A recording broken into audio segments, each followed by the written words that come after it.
சொந்தங்களுக்கு வணக்கம். இந்த இடிமுழக்கத்தின் செய்திகளோடு உங்களை சந்திக்கிறேன். இன்று 17ஆம் நாள் ஜூலை மாதம் 2026 இன்றைய நாளிலே பல செய்திகள் இருக்கிறது. உண்மையிலே இந்த கிளிநொச்சி ஒருங்கிணைப்பு குழு கூட்டத்திலே பாரிய பிரச்சனை நேற்று ஏற்பட்டிருக்கிறது. அதாவது நேற்று 16ஆம் நாள் ஜூலை மாதத்திலே பாரிய பிரச்சனை ஏற்பட்டிருக்கிறது. உண்மையில் அங்கு நடந்த சம்பவங்கள், அங்கே தெரிவிக்கப்பட்ட சம்பவம் உண்மையா பொய்யா என்பது தொடர்பிலே பலத்த விவாதங்கள் நடைபெற்றிருக்கிறது. இதற்கு அப்பால் அந்த கூட்டம் முற்றுமுழுதாக முடிவுறுத்தப்படாமலே நிறுத்தப்பட்டிருக்கிறது. நாடாளுமன்ற உறுப்பினர் அர்ச்சுனா ராமநாதன் அவர்கள் குழப்பம் விளைவித்ததாக கூறியே இந்த கூட்டம் முடிவுறுத்தப்பட்டிருக்கிறது, இடையிலே முடிவுறுத்தப்பட்டிருக்கிறது. ஆனாலும் அவர் கேட்கின்ற கேள்விகள் சரியென்று ஒரு சிலர் வாதிடுகின்ற பொழுதும் இல்லை, அது ஒரு விளம்பரத்துக்காக செய்யப்பட்டிருக்கலாம் என்றும் சொல்லப்படுகிறது. அங்கே கடற்றொழில் அமைச்சர் சந்திரசேகரன் அவர்கள் இருந்திருக்கின்றார். அவரையும் இங்கே விமர்சித்திருக்கிறார்கள். அர்ச்சுனா போன்று அவரும் பேசினார் என்றும், அவர் அமைச்சர், அவர் அமைதியான நிலையிலே அதை பேணி இருக்க வேண்டும் என்றும்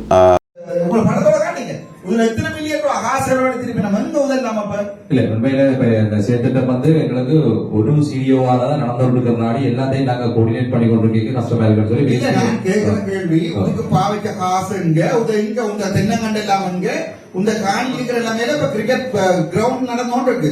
சோ நீங்க அந்த படத்துக்கு தான் அமைச்சர் இதுதான் இப்ப திருவையாற்றுல அமைச்சர் லால்காந்த் அவர்கள் கொண்டு வந்து நட்ட இந்த தென்னன் பயிற்சியினுடைய எல்லாமே சார். இதுதான் இப்ப எனக்கு இப்படி 7 ஃபைல் இருக்கு இன்றைக்கு.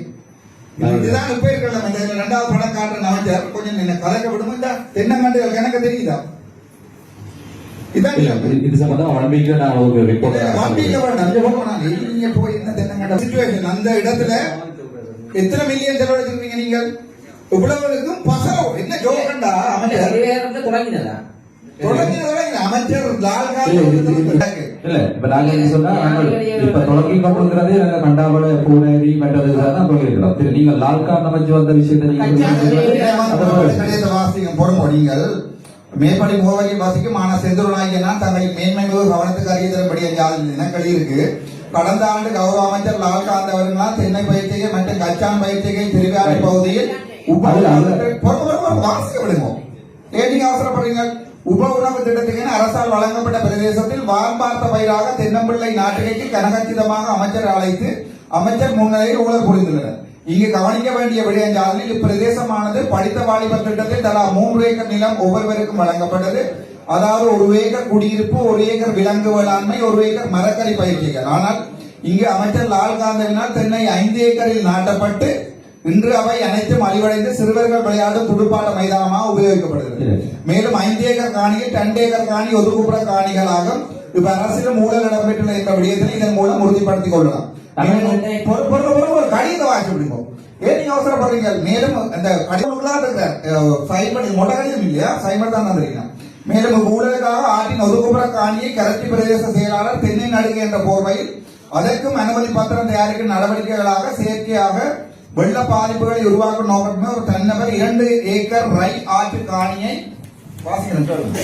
போய் பாதுகாத்து கையகப்படுத்தி அது தென்னை நடுகை செய்ய அனுமதித்திருக்கார். மேலும் உப உணவு திட்டத்துக்கு தலா 1 ஏக்கருக்கு நீர் வழங்க வேண்டிய நீர்ப்பாசன திணைக்களம் இந்த தென்னை பயிற்சிகை நடுகை காணிக்கு 5 ஏக்கருக்கு நீர் இலவசமாக வழங்கப்பட்டுள்ளதுடன் அந்த தென்னங்காணிக்கு நீர் விநியோகிப்பதற்காக 17ஆம் வாய்க்கால் நீர் சீராக்கியும் வாய்க்காலும் பாரிய அரசு நிதியை பயன்படுத்தி புனரமைப்பு செய்து இலவசமாக நீர் வழங்கி இறுதியில் இந்நீரானது தென்னங்கன்றுகள் நாட்டப்பட்ட பயனாளி குறித்த காணியில் வசிக்காதமையாலும் சீராக தென்னங்கன்றுகளுக்கு நீரை வழங்காத காரணத்தாலும் நீர் வெள்ளமாக காணியூடாக பாய்ந்து ரை ஆற்று கழிவு வாய்க்கால் விழுந்து மீன்விரியமாக உள்ளதுடன் போதிய கண்காணிப்பு பராமரிப்பின்மையால் அமைச்சரால் வழங்கப்பட்ட தென்னங்கன்றுகளும் இறந்து விட்டது. தற்போது இறந்த தென்னங்கன்றுகளுக்கு அரச பசலையும் விநியோகிக்கப்பட்டு மோசடி பெற்றுள்ளது. இங்கு விவசாய திணைக்களம் வளமான தென்னைச்செய்கையும் கச்சாஞ்செய்கையும் என்று கூறி பாரிய அரச உர மோசடி செய்துள்ளனர். இறுதியில் இந்த புதிய அரசிடம் மிக நுட்பமான முறையில் அரச நிதியினை கமல் அபிவிருத்தி பிரதி ஆணையாளர் மோசடி செய்துள்ளபடியே குறிப்பிடத்தக்கது.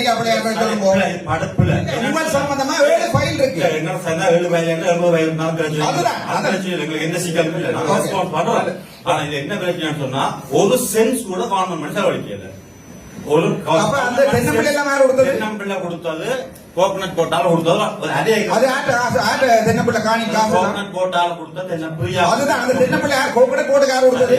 அது என்ன பெரிய ஆணையாளர் ஊழல் செய்தவர்கள் கொஞ்சம் நிலவா நானும் உங்களை கேட்கலாம் இந்த கட்சா விளக்கிறேன். கோகனட் போர்டே நாம நடைமுறைப்படுத்துவோம் இல்லையே இல்லை. காப் மானியது கச்சா கொடுத்தது இது வந்து அந்த விவசாயி தானா தண்டவாதத்துல வச்சுதான் செய்தது அதுக்கு ஒரு பங்கன் வச்சதான் நாங்க இதுல ஒரு சென்ஸ் அப்ப அந்த பங்கின மேற்கொள்ள செலவெல்லாம் மேல வந்தது. பங்கன் எல்லாம் அமைப்பாலாம் செய்தது எந்த அமைப்பு? நாங்க செய்யல எந்த அமைப்பு செய்தது? பங்கன் சொல்லி சொன்னா நானே அப்ப நான் ஒரு அமைச்சர் பாரு பங்கனை நீங்கள் அமைப்பு ஃப்ரீயா தந்தேன் சொல்லக்கூடாது. சரிதான், எனக்கு கேள்வி அந்த அவ்வளவு தென்னம்புள்ள கண்டெடுக்கக்கூடிய காசுக்கு பொறுப்பெடுக்கிறதா அந்த அவ்வளவு அமைப்பு அந்த இந்த ஆர்ப்பாட்டம் என்னென்றால் இந்த விஷயங்கள் அங்கே இருக்கிற லால்காந்த் அமைச்சருக்கு தெரியாது. சரிக்காது என்ன அமைச்சர் பேரணியிலே நடந்து உள்ளது. கம்ப்ளைண்ட் கதைகளை கேட்டுக்கொண்டு வந்து வெளியோடு குற்றச்சாட்டு நிகழ்ந்தா நீங்க வந்து யாருக்கு இல்ல நீங்க வந்து ஒரு தடவை வச்சு கொண்டு சொல்லிடாது ஆனா இருக்கிற நிலைமை இப்படித்தான் இருக்கீங்க. ஒட்டும் சரிதான். சரி 2 பேரும் சேர்ந்து சொல்றீங்க அங்க அப்படி ஒன்று நடக்க அப்படி நடக்க இல்லைன்னா ஓகே கொஞ்சம் அமைச்சர் தாங்கன்னு கதாகரமா கூட வைங்க. அமைச்சர் தாங்கன்னு அமைச்சர் தாங்கன்னு ஐயா இருங்க. இல்ல இல்ல இல்ல இல்ல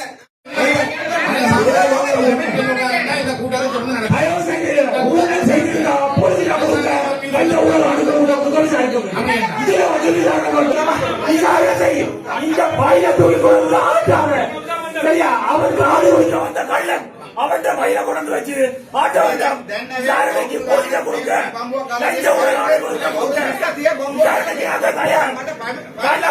நீங்க வந்து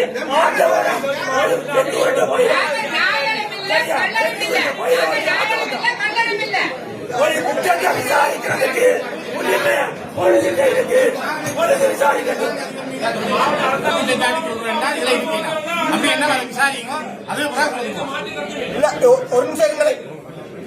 ஒரு நிமிஷம் இருங்க.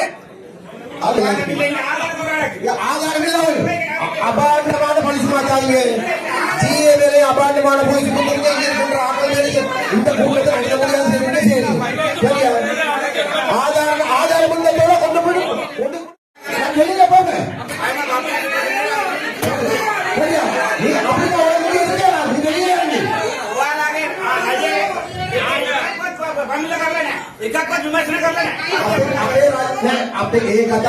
तमिलनाडु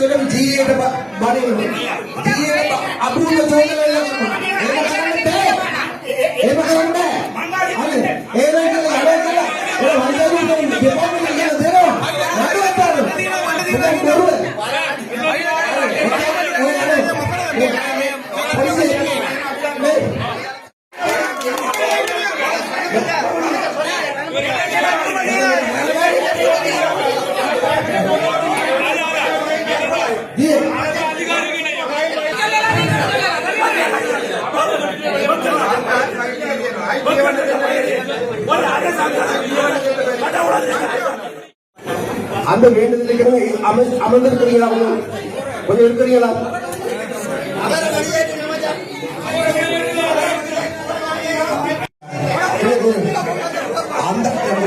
அந்தந்த நேரத்தில் வைங்க. இந்த இடத்துல ஏறாது. அப்படி இந்த இடத்துல ஆங்கில பிடிக்கிறாங்க. நீங்க போய் ஆங்கில பிடிக்கிறாங்க பாட்டுங்க. அப்படியே நான் கேட்க வந்தேன். நான் ஒண்ணு சொல்றேன். நான் கேட்டா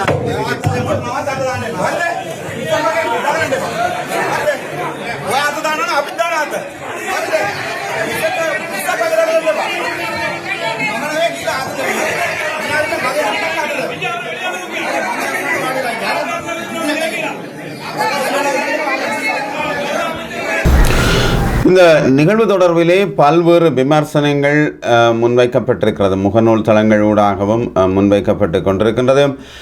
இதே நேரம் நாடாளுமன்ற உறுப்பினர் ராமநாதன் அர்ச்சுனாவின் தகாத நடவடிக்கைகளுக்கு எதிராக உரிய நடவடிக்கை எடுக்கப்பட வேண்டும் என்று கடற்றொழில் மற்றும் நீரியல் வள அமைச்சர் ராமலிங்கம் சந்திரசேகரன் சொல்லியிருக்கின்றார். கிளிநொச்சி மாவட்ட அபிவிருத்தி குழு கூட்டத்திலே நேற்று ஏற்பட்ட குழப்பத்தின் பின்னர் தான் அவர் இவ்வாறு குறிப்பிட்டிருக்கிறார். இடையிலே அதாவது அர்ச்சனா அவர்கள் கூட அந்த தனது சம்பந்தப்பட்ட விடயங்களை தெரிவிக்கின்ற பொழுதும் அமைச்சர் நான் உங்களுடைய சப்போர்ட்டர் தான் என்று சொல்கின்ற பொழுது சபையிலே ஒரு சிரிப்பொலி எழும்புவதையும் காணக்கூடியதாக இருக்கிறது.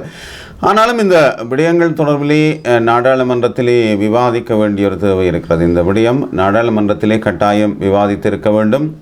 அதன் பின்னர் தான் இந்த கூட்டத்திலே கேள்விகளை எழுப்பியிருக்க வேண்டும். சம்பந்தப்பட்ட அதிகாரிகளிடம் கேள்வி எழுப்பியிருக்க வேண்டும். அதாவது அமைச்சர் லால்காந்த் அவர்களினால் கொண்டு வரப்பட்ட திட்டம் தொடர்பிலே தான் அர்ச்சனா ராமநாதன் அவர்கள் அங்கே பேசியிருக்கின்றார். தென்னை பயிர் செய்கை, தெங்கு பயிர் செய்கை மற்றும் கச்சான் பயிர் செய்கை தொடர்பாக முன்மொழியப்பட்ட திட்டங்கள் அதற்காக நிதி ஒதுக்கப்பட்டதாகவும் அது செயல்படுத்தப்படவில்லை என்றும் அது தற்பொழுது ஒரு கிரவுண்டாக கிரிக்கெட் விளையாடுகின்ற ஒரு மைதானமாக இருப்பதாகவே அவர் சொல்லுகின்றார். அதற்கு அங்கு மறுப்பு தெரிவிக்கப்படுகிறது. அந்த திட்டங்கள் தொடர்பிலே பல்வேறான கருத்துரைகள் காணப்படுகின்றது. இருந்தாலும் ஒரு அமைதியின்மை அங்கே ஏற்பட்டதனால் அந்த கூட்டம் முடிவுறுத்தப்பட்டிருக்கிறது. இடையிலேயே அது முடிவுறுத்தப்பட்டிருக்கிறது. இதனாலே தான் அமைச்சர் கடற்றொழில் அமைச்சர் சந்திரசேகரன் அவர்கள் அதற்கு ஒரு முடிவு எடுக்க வேண்டும் என்ற வகையிலே அவர் அந்த விடயங்களை தெரியப்படுத்தியிருக்கிறார். அதாவது அர்ச்சனா ராமநாதனின் நடவடிக்கைகளுக்கு எதிராக உரிய நடவடிக்கை எடுக்கப்பட வேண்டும் என்ற அந்த விடயத்தை அவர் சொல்லியிருக்கிறார். அவர் மேலும் தெரிவிக்கையிலே சிவபூசையில் கரடி புகுந்தது போல ஒரு கரடி புகுந்து பைத்தியக்காரத்தனமாக விளையாடி குழப்பத்தை விளைவித்து கூட்டத்தை இடைநிறுத்திவிட்டது என்று அவர் தெரியப்படுத்தியிருக்கிறார். நாடாளுமன்ற உறுப்பினர் அர்ச்சனா தொடர்ச்சியாக எல்லா கூட்டங்களுக்கும் சென்று குழப்பம் விளைவித்து வருகிறார். அதிகாரிகள் மீது அவாண்டமாக பழி சுமத்தி வருகிறார் என்றும் அவர் தெரியப்படுத்தியிருக்கிறார். அபிவிருத்தி குழு கூட்டத்தை பயன்படுத்தி அதிகாரிகள் மீது அவாண்டமாக பழி சுமத்தக்கூடாது. அவ்வாறு செய்தால் அந்த அதிகாரிகளால் சமூகத்தின் முன் செல்ல முடியாத நிலை ஏற்படும் என்றும் அவர் தெரியப்படுத்தியிருக்கிறார். அர்ச்சனாவின் இத்தகைய நடவடிக்கைகளை தடுக்க நடவடிக்கை எடுக்க வேண்டும் என்பதற்கு இன்றைய கூட்டமே சாட்சியாகும் என்றும் அவர் தெரியப்படுத்தியிருக்கிறார். கிளிநொச்சி மாவட்டத்தின் முன்னேற்றம் மற்றும் இருப்பு தொடர்பில் நாம் அவதானம் செலுத்துவோம் என்றும் அடுத்து வரும் நாட்களில் மீண்டும் அபிவிருத்தி குழு கூடும், அப்போது உறுதியான முடிவு எடுக்கப்படும் என்றும் அமைச்சர் சொல்லியிருக்கின்றார். இந்த விடயங்களை பல்வேறாக விமர்சித்திருக்கிறார்கள். அதாவது ஒரு டிஜிட்டல் விளம்பரத்துக்காக கூட இவ்வாறான சண்டைகள் நடைபெற்றிருக்கலாம் என்று கூட சில ஊடகங்கள் விமர்சித்திருக்கிறது. எது எவ்வாறென்றாலும் கேட்கப்படுகின்ற கேள்விகளுக்கு பதில் வழங்க வேண்டிய ஒரு தேவையும் இருக்கிறது. இதனால் பாதிக்கப்படுவது மக்கள்தான். மக்களின் குறை நிறைகளை தீர்ப்பதற்காக நடாத்தப்படுகின்ற அந்த கூட்டம் இடைநடுவிலே நிறுத்தப்பட்டிருக்கிறது. இது ஒரு வேதனையான ஒரு விடயமாகத்தான் காணப்படுகிறது. வெளிநாட்டு ஊழியர்களுக்கான பங்களிப்பு ஓய்வூதிய திட்ட சிக்கல்களை விரைந்து தீர்த்து அதனை எதிர்வரும் வரவு செலவு திட்டத்தில் உள்ளடக்குமாறு ஜனாதிபதி அனுரகுமார் திசாநாயக்க தெரிவித்திருக்கின்றார். அதாவது உத்தரவிட்டிருக்கின்றார். அத்தோடு மாவட்ட மட்ட சுற்றுலா திட்டங்களை விரைவுபடுத்த நிதி ஒதுக்கீடுகளை நேரடியாக மாவட்ட செயலாளர்களிடம் வழங்கவும் அறிவுறுத்தப்பட்டிருக்கின்றது. கிரியா, கலேவல, திருகோணமலை ஆகிய பகுதிகளில் அபிவிருத்தி திட்டங்களை சம்பந்தப்பட்ட துறைகள் இணைந்து ஒரு பொதுவான திட்டத்தின் கீழ் செயற்படுத்த பணிக்கப்பட்டிருக்கின்றது. கொள்முதல் நடைமுறை தாமதங்களை தவிர்க்க ஜனவரி முதல் வாரத்திலேயே கொள்முதல் நடவடிக்கைகளை தொடங்குமாறு நிதியமைச்சர் புதிய திட்டத்தை பின்பற்ற கூறப்பட்டுள்ளது. 2030 ஆண்டளவில் சுற்றுலாத்துறைக்கு தேவைப்படும் 8 லட்சம் மனித வள தேவையை பூர்த்தி செய்ய ஹோட்டல் பாடசாலை பயிற்சிகளை விரிவுபடுத்தவும் உத்தரவிடப்பட்டிருக்கிறது. இதே வேளையில் தூதரக சேவைகளை டிஜிட்டல் மயமாக்குதல் மற்றும் ஆசிய ஒளிபரப்பாளர்களின் மாநாடு உள்ளிட்ட எதிர்கால திட்டங்கள் குறித்தும் இதன்போது விரிவாக கலந்துரையாடப்பட்டதாகவும் சொல்லப்பட்டிருக்கின்றது. தேசிய மக்கள் சக்தி அரசாங்கத்தின் கீழ் தமிழ் மக்களுக்கு நிவாரணம் கிடைக்கும் என்று எதிர்பார்க்க இயலாது என்று முன்னாள் நீதியரசரும் நாடாளுமன்ற உறுப்பினரும் தமிழ் மக்கள் தேசிய கூட்டணியின் தலைவருமான சி.வி. விக்னேஸ்வரன் தெரிவித்திருக்கின்றார். கொழும்பிலே நேற்று நடைபெற்ற ஊடக சந்திப்பிலே தான் அவர் இந்த விடயத்தை தெரியப்படுத்தியிருக்கின்றார். தங்கள் பிரதிநிதிகளான மக்களுக்கு சிங்களம் பேசும் கட்சிகளிடமிருந்து எந்த நிவாரணமும் கிடைக்காது என்ற நம்பிக்கையின் அடிப்படையிலேயே இந்த முடிவை எடுத்துள்ளதாகவும் அவர் வலியுறுத்தியிருக்கின்றார். இந்த நாட்டில் உள்ள தமிழ் மற்றும் முஸ்லிம்களின் எதிர்காலத்தை கருத்தில் கொண்டு அந்த கட்சிகளின் தலைவர்கள் இந்த முடிவை எடுத்துள்ளதாக அவர் சொல்லியிருக்கிறார். தற்போதைய அரசாங்கத்தின் செயற்பாடுகளில் வடக்கு மற்றும் கிழக்கு மக்கள் திருப்தி அடையவில்லை என்றும் சிவி விக்னேஸ்வரன் கூறியிருக்கின்றார். அதற்கு காரணம் அந்த மக்களின் நிலங்கள் இராணுவத்தால் மேலும் ஆக்கிரமிக்கப்பட்டுள்ளது என்பதே என்றும் அவர் சுட்டிக்காட்டியிருக்கின்றார். சில நிலங்கள் பயிர் செய்வதன் மூலம் இராணுவம் வருமானம் ஈட்டி வருவதாகவும் முன்னாள் நாடாளுமன்ற உறுப்பினர் வெளிப்படுத்தியிருக்கிறார். இத்தகைய உண்மைகளின் காரணமாக தேசிய மக்கள் சக்தி அரசாங்கத்தின் கீழ் தமிழ் மக்களுக்கு நிவாரணம் கிடைக்கும் என்று எதிர்பார்க்க இயலாது என்றும் அவர் சொல்லியிருக்கிறார். முன்னாள் நாடாளுமன்ற உறுப்பினரும் தமிழ் மக்கள் தேசிய கூட்டணியின் தலைவருமான சிவி விக்னேஸ்வரன் தற்போதைய அரசாங்கமும் தமிழ் மக்களை இரண்டாம் தர குடிமக்களாக நடத்துவதாகவும் சம உரிமைகளை வழங்க எந்த நடவடிக்கையும் எடுக்கவில்லை என்றும் அவர் இந்த விடயத்தை தெரிவித்திருக்கின்றார். மேலும் யாழிலே வெளிநாடு அனுப்புவதாக பலர் ஏமாற்றப்பட்டிருக்கின்றார்கள். கனடா மற்றும் லக்சம்பர்கில் வேலை வாங்கி தருவதாக உறுதியளித்து 5 நபர்களிடமிருந்து சுமார் 8 மில்லியன் ரூபாவை மோசடி செய்ததாக கூறப்படும் சந்தேக நபர் ஒருவர் கைது செய்யப்பட்டிருக்கின்றார். வெளிநாட்டு வேலை வாய்ப்பு பணியகத்தின் புலனாய்வு அறிக்கைகளால் குறித்த கைது நடவடிக்கை மேற்கொள்ளப்பட்டிருக்கின்றது. நேற்று முன்தினம், அதாவது கடந்த 14ஆம் தேதி வெள்ளம்பட்டிய பகுதியில் கைது செய்யப்பட்ட அந்த சந்தேக நபர் கொலனாவையை சேர்ந்த 38 வயதான பாய்ஸ் முகமது நப்கீர் என அடையாளம் காணப்பட்டிருக்கின்றார்.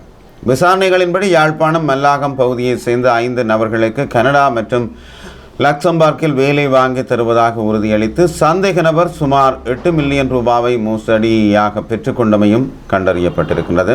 இந்த நிலையில் கைது செய்யப்பட்ட சந்தேக நபர் கடந்த 15ஆம் தேதி மாளிகா கந்த நீதவான் நீதிமன்றத்திலே முற்படுத்தப்பட்டதை அடுத்து தலா 5 மில்லியன் ரூபாய் மதிப்புள்ள 2 பிணை பத்திரங்களில் செல்ல அனுமதிக்கப்பட்டதுடன் முறைப்பாட்டாளர்களுக்கு 1 லட்சம் ரூபாய் வழங்கவும் நீதிமன்றம் உத்தரவிட்டிருக்கின்றது. மேலும் மல்லாகம் காவல் நிலையத்திலும் சந்தேக நபருக்கு எதிராக முறைப்பாடுகள் வந்துள்ளதாக புலனாய்வு பிரிவு தெரிவித்துள்ளதாகவும் சொல்லப்பட்டிருக்கின்றது. உயிர்த்த ஞாயிறு தாக்குதல் விவகாரத்திலே புதிய திருப்பம் ஏற்பட்டிருப்பதாக சொல்லப்பட்டிருக்கிறது. ஓய்வு பெற்ற மேஜர் ஜெனரல் சுரேஷ் சாலே தாக்கல் செய்துள்ள ரிட் மனுவில் இடையீட்டு தரப்பாக இணைவதற்கு அனுமதி வழங்குமாறு பாஸ்யோ துன்ரட் பௌத்த சம்மேளனத்தின் தலைவர் தவனே ஸ்ரீ மகிந்த தேரர் முறையீட்டு நீதிமன்றத்திலே கோரிக்கை விடுத்திருக்கின்றார். சுரேஷ் சாலேவை கைது செய்து தடுத்து வைத்திருப்பது சட்டவிரோதமானது என்று கூறி தாக்கல் செய்யப்பட்டுள்ள ரிட் மனுவில் தாம் இடையீட்டு தரப்பாக இணைவது பொது நலன் கருதியே என்றும் எந்த ஒரு சட்டப்பூர்வ விசாரணையும் தடுக்கவோ அல்லது பாதிக்கவோ அல்ல என்றும் தேரர் தனது மனுவில் தெரிவித்திருக்கின்றார். மாறாக 2019 உயிர்த்த ஞாயிறு கொண்டு தாக்குதல் தொடர்பாக உருவாக்கப்பட்டுள்ள கருத்துக்களை மாற்றும் முயற்சியில் அரசியலமைப்பு மற்றும் சமூக ரீதியில் ஏற்படுத்தக்கூடிய தாக்கங்களை நீதிமன்றம் பரிசீலிக்க வேண்டும் என்றும் அவர் கோரியிருக்கின்றார். மனுவில் உயிர்த்த ஞாயிறு தாக்குதலை சக்ரான் காசிம் தலைமையிலான தேசிய தவ்ஹீத் ஜமாஅத் அமைப்பை நடத்தியதாகவும் கிடைத்த புலனாய்வு தகவல்களின் அடிப்படையில் முன்கூட்டியே நடவடிக்கை எடுக்க தவறியதற்காக அரசு அதிகாரிகள் பொறுப்பு கூற வேண்டும் என்று உச்சநீதிமன்றமும் ஜனாதிபதி விசாரணை ஆணைக்குழுவும் ஏற்கனவே உறுதி செய்துள்ளதாகவும் குறிப்பிடப்பட்டிருக்கின்றது. அத்துடன் மேஜர் ஜெனரல் சுரேஷ் சாலே தாக்குதலை திட்டமிட்டார் அல்லது அதற்கு உதவினார் என்று எந்த நீதிமன்ற தீர்ப்பிலும் அல்லது உத்தியோகபூர்வ விசாரணையிலும் குற்றம் சாட்டப்படவில்லை என்றும் சொல்லப்பட்டிருக்கிறது. தாக்குதல் நடைபெறுவதற்கு முன்னரே இஸ்லாமிய தீவிரவாதம் குறித்து அவர் அதிகாரிகளை எச்சரித்திருந்ததாகவும் மனுவில் சுட்டிக்காட்டப்பட்டிருக்கிறது. மேலும் நம்பகமான ஆதாரங்களின்றி சிங்கள பௌத்த இராணுவ மற்றும் புலனாய்வு அதிகாரிகளை இலக்காக கொண்டு பரந்த சதி திட்டம் ஒன்று இருப்பதாக பிறப்பப்படும் குற்றச்சாட்டுக்கள் சமூக நல்லிணக்கத்தையும் பொதுமக்களின் நம்பிக்கையையும் பாதிக்கும் எனவும் மனுவில் வலியுறுத்தப்பட்டிருக்கிறது. இதனிடையே பயங்கரவாத தடுப்புச் சட்டத்தின் கீழ் சுரேஷ் சாலேவை தடுத்து வைத்திருப்பதன் சட்டபூர்வ தன்மையை நீதிமன்றம் ஆராயும் வேளையில் இந்த வழக்குடன் தொடர்புடைய பரந்த அரசியலமைப்பு மற்றும் பொதுநல விடயங்கள் குறித்தும் சங்கத்தின் கருத்தை பரிசீலிக்குமாறு தேரர் நீதிமன்றத்திடம் கோரிக்கை விடுத்திருக்கின்றார். இதுவே இன்றைய செய்திகளாக இருக்கின்றது. நல்லது அன்பு சொந்தங்களே, இடி முழக்கத்துக்கு தொடர்ந்து ஆதரவை வழங்கி வருகிறீர்கள். அதற்கு எனது நன்றிகள். தொடர்ந்தும் இடிமுழக்கத்தின் சேனலோடு இணைந்திருங்கள். மீண்டும் சந்திக்கும் வரை விடைபெறுகிறேன் அன்புடன் சக்திவேல். நன்றி, வணக்கம்.